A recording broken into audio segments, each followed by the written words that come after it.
Dapat Connect. Sedai. Jom Rensu.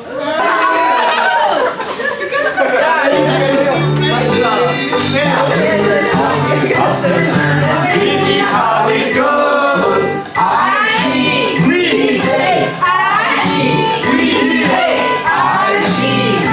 And don't forget you.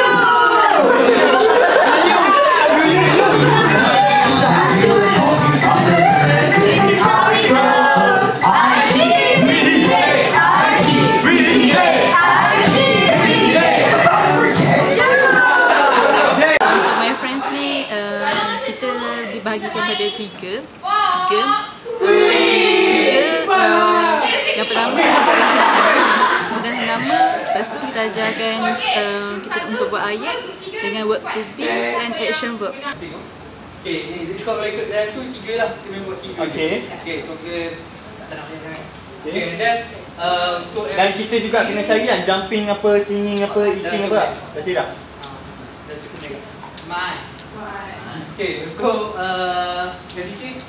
Dan untuk bagi diorang ingat tu kita gunakan muzik refreshment untuk diorang ingat dan senang lah kalau nak buat ayat nanti kalau ajar sehari susah nak ingat. Tapi kalau dengan lagu ni senang sikit lah sebabnya membantu bila kita nyanyi tu dia lain sikit, so dia senang. Dan kalau bunyi is jumping, so kita buat yang benda jumping, so bila dia orang tengok tu lagi senang lah nak ingat.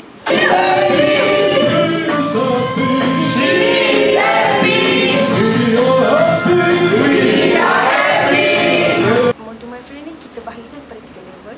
Level yang pertama tu kita tekankan pasal pronouns iaitu kata ganti diri. So kita punya matlamat sekarang ni dia orang faham 6 sahaja perkataan untuk pronouns.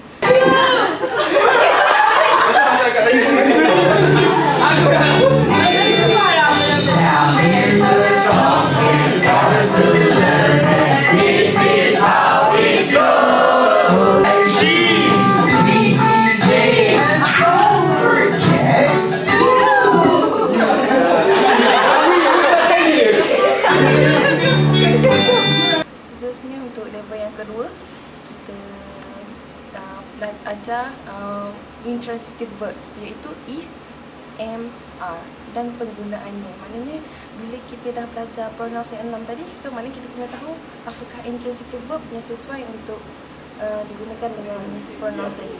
Wow. Sleeping. Sleeping. Benda yang simple je.